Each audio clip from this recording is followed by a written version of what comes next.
মাৰ্ঘেৰিটাত এপিডিচিএলৰ মাধমাৰ মানে আগতো ইমান বিল নাহিছিল ডাইৰেক্ট 700 টকা আহিছে একদম ডাইৰেক্ট 700 টকা আহিছে বিলটো বেছি আহিছে এবাৰ একদম ডাইৰেক্ট 700 টকা আহিছে বিদ্যুতৰ আকাশলংঘী মূল্য বৃদ্ধিয়ে জলাকলা খুৱাইছে ৰাইজক বৰ্ধিত বিদ্যুৎ বিলৰে ৰাইজক মাধমাৰ এপিডিচিএলৰ অসম শক্তি বিতৰক কোম্পানীৰ এনে কৰ্মকাণ্ডৰ বাবে এতিয়া মূৰে কপালে হাত দিবলগীয়া হৈছে মাৰ্ঘেৰিটা মাকুমকিলাবাসী মাৰ্ঘেৰিটা মাকুমকিলা পাৱৈমুখ অঞ্চলৰ ৰাইজে চলিত মাহৰ বিদ্যুতৰ বিল দেখি আচৰিত হৈ পৰিছে দৰিদ্ৰ সীমাৰেখা তলৰ আঁচনিৰ অধীনত সংযোগ কৰা বিদ্যুতৰ বিলৰ বাবে প্ৰতিটো পৰিয়ালে বিগত প্ৰতি মাহে 120ৰ পৰা 200 টকাৰ ভিতৰতে বিলৰ মাচুল পৰিশোধ কৰি আহিছিল কিন্তু চলিত মাহৰ প্ৰায় সংখ্যক গ্ৰাহকৰে বিদ্যুতৰ বিল 500ৰ পৰা 1200 টকা দেখি আচৰিত হৈ পৰিছে গ্ৰাহকসকল বিল সংগ্ৰহকাৰী এজেণ্টে মিটাৰ ৰিডিং নোলোৱাকৈ এনেদৰে জধে মধে বিল বনোৱা বুলি ৰাইজে অভিযোগ উত্থাপন কৰিছে এতিয়া আপোনাৰ চহৰ মাৰ্ঘেৰিটাত ESO অটোমোটিভৰ ইলেক্ট্ৰনিক বাহন মাৰ্ঘেৰিটাৰ হনুমান মটৰ্ছত 2চকীয়া আৰু 3চকীয়া ইলেক্ট্ৰনিক বাহনৰ কেইবাটাও মডেল উপলব্ধ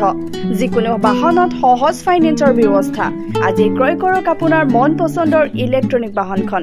আমাৰ যোগাযোগ নম্বৰ হৈছে 7002089176 নম্বৰটো আকৌ কৈছো 7002089176 ভুক্তভোগী ৰাইজে মাৰ্ঘেৰিটা মহকুমাধিপতিক উচিত তদন্ত কৰি এপিডিচিএলৰ বিৰুদ্ধে কঠোৰ পদক্ষেপ লবৰ বাবে আহ্বান জনাইছে আগৰ মাহত প্ৰায় 90 টকা 100 টকা তেনেকৈ আহে আগতে কিন্তু এইবাৰ আকৌ একদম ডাইৰেক্ট 700 টকা আহিছে 700 টকা বিল কেনেকৈ বনালে তাকে চিন্তা কৰোঁ এতিয়া বানপানীতো কাৰেণ্টটো কটাই আছিলে 10 দিনমান প্ৰায় তাৰপৰা আমিতো প্ৰায় এসপ্তাহমান ঘৰত সোমাবই পৰা নাই গোটেই বানে মানে অৱস্থা বেয়া কৰি দিলে তাৰ উপৰি এতিয়া আমাক কি মানে বান সাহায্য দি পেলাই আমাৰ পৰা হেৰি লুটি নিব বিচাৰিছে নেকি এই 2-4 কেজি চাউল দি পেলাই আমাৰ পৰা এতিয়া টকা লুটিব বিচাৰিছে নেকি তেখেতলোকে কেলৈ এনেকুৱা কৰিছে বাৰু আমাৰ তাতো নাথাকে আমাৰ এতিয়া প্ৰায় আপোনাৰ কেতিয়াবা গধূলি 4 বা 5 বাৰ কাটিয়ে দিয়ে যেতিয়া ভাত খাবৰ সময় আপুনি ভাতৰ কাঁহীত বহিব কাৰেণ্টটো কাটি দিব ল'ৰা কিতাপ পঢ়াৰ সময়তে কাৰেণ্টটো গুচি যাব তেনেকুৱা টাইম হ'ল মানে লাইন নাথাকে প্ৰায় নাথাকে বিদ্যুৎ বিভাগে ক'ব নোৱাৰিছে বিলটো বেছি আহিছে এবাৰ প্ৰতি মাহে আগৰ এইবাৰ প্ৰতি মাহে আমাৰ 123 টকা বা 30 টকা বা কাৰোবাৰ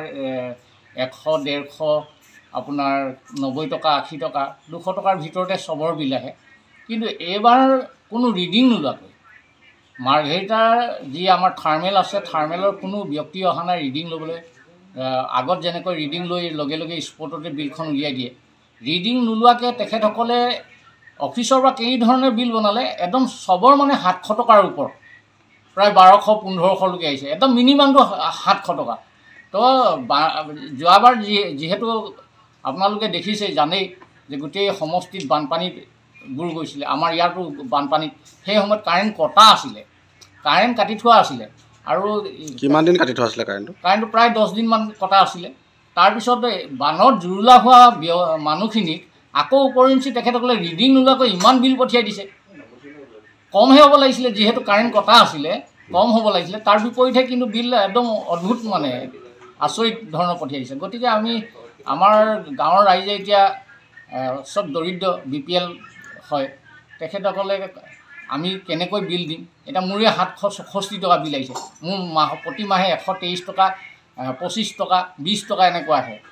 কিন্তু 700 টকা ডাইৰেক্ট আহি গৈছে তো আমি জানিব বিচাৰিম যে মাৰ্ঘেৰিটা বিদ্যুৎ বিভাগে থাৰ্মেলে কি ধৰণে অফিচত বহি কিনি কনজিউমাৰসকলৰ বিল বনাইছে তেখেতসকলে কি আমাক মানে গাঁৱলীয়া অকৰা অজলা পাই লুটি পুটি খাম বুলি ভাবিছে নেকি গতিকে মাৰ্ঘেৰিটা মহকুমাধিপতি মহোদয়ক আমি অনুৰোধ জনাইছোঁ স্থানীয় বিধায়কগৰাকীক অনুৰোধ জনাইছোঁ এই ক্ষেত্ৰত বিশেষ ব্যৱস্থা এটা গ্ৰহণ কৰিব লাগে যিহেতু গাঁৱৰ ৰাইজ সহজ সৰল আৰু সহজ সৰলৰ এটা সুবিধা লৈ মাৰ্ঘেৰিটা বিদ্যুৎ বিভাগে ৰাইজৰ পৰা লুটি পুটি খোৱাৰ এটা পৰিকল্পনা কৰা যেন অনুভৱ হৈছে গাঁওখনত প্ৰায় আমাৰ গোটেই অঞ্চলটোৰ কথা কৈছোঁ তিনিখন গাঁৱত ধৰি লওক প্ৰায় 1500 2000 এনেকুৱা হ'ব প্ৰত্যেক মাহতে বিল দিয়া হয় বিল তেখেতসকলৰ যি ল'ৰা এজন আহে স্পট বিল কিবা কৰে অনলাইনত আমাৰ পে'মেণ্ট হয় আমি গুগল পে' কৰোঁ কোনোবাই বাৰ যাৰ নাই তেখেতসকলে থাৰ্মিলত গৈ দি আহে বিল সকলোৰে ক্লিয়াৰ আছে বৰ্তমান এই মাহত ল'ৰাজন আহিছিলে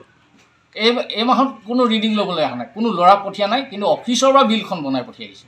অফিচৰ পৰা বিলখন পঠিয়াইছে আৰু বনাইছে পূৰ্বৰ প্ৰিভিয়াছ যিটো বিল আছিলে তেখেতসকলে ল'ৰা পঠিয়াব পৰা নাই বা কিবা হৈছে সেইটো বেলেগ কথা কিন্তু প্ৰিভিয়াছ বিলখন চাই কিনে সেইমতে যদি বোলে 2 টকা বেছি কৰিছে বোলে 200 টকা 123 টকাৰ ঠাইত বোলে 200 টকা বনাইছে সেইটো ক'বলৈ নাই কিন্তু ডাইৰেক্ট 766 টকা বা 700 টকাৰ ওপৰত বনাইছে কিছুমানতো 1200 টকা আহিছে আমাৰ ভিতৰৰ পৰা বৌদ্ধ মন্দিৰত প্ৰতি মাহে আমাৰ 400 টকা কাটে বিল আমি ক্লিয়াৰ কৰি থাকোঁ কিন্তু এইবাৰ 1200 টকা আহিছে আপুনি চব কেনেকৈ আমি পে'মেণ্ট কৰিম আগৰ বিল পেণ্ডিং আছিলে নেকি পেণ্ডিং নাই কাৰো পেণ্ডিং নাই মানে আগততো ইমান বিল নাহিছিলে এই বানপানী হোৱাৰ মানে হৈ থকা অৱস্থাত মানে কাৰেণ্টটো কাটিয়ে দিলে কিন্তু কাটি দিয়াৰ পিছত এতিয়া 700 টকা বিল আহিছে 700 টকা কেনেকৈ আহিবলৈ পালে ক'ত ৰিডিং কৰিবলৈ নহাকৈ ইমানখিনি পইচা কেনেকৈ বেছি হ'ল এই নাইকিয়া দৰিদ্ৰ মানুহক ডিঙি চেপি পিনে খোৱা নিচিনা কৰিছে বুজিছেনে কি কৰিবলৈ এইটো কাম কৰিছে আমাৰ স্থানীয় বিধায়ক আছে তেওঁলোকে কি চাই আছে এই মানুহখিনিক মাৰিবলৈ বিচাৰিছে নে কি কৰিবলৈ বিচাৰিছে চাওকচোন আমাৰ এনেই অৱস্থা নাই ৰাস্তা পদূলিও ঠিক নাই তাতে কাৰেণ্টটো গধূলি গুচি যায়গৈ কিমান দেৰিলৈকে নাহে ল'ৰা যেতিয়া পঢ়িব হয় এই ভাত পানী ৰান্ধিব হয় কিবা কৰিবলৈ হয় তেতিয়া কাৰেণ্টটো নাথাকেই আকৌ প্লাছ কি হ'ল আপোনাৰ মাজে মাজে খিটিক কাটিয়ে থাকে কাৰেণ্টটো ইমান যদি মানুহক এনেকুৱা কৰিলে মানে বিলনো ক'ৰ পৰা দিব পাৰে মানুহে তাতে খাবলৈ কৰিবলৈ নাইকিয়া দৰিদ্ৰ মানুহ দুখীয়া BPL মানুহ কেনেকৈ চলিব এনেকৈ হ'লে মানে যোৱা মাহতকৈ বহুত বেছি হৈছে যোৱা মাহত একদম কম আছিলে এতিয়া যোৱা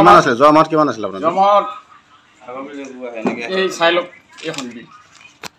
146 আহিছিলে যোৱা মাহত এতিয়া চাওক 700 টকা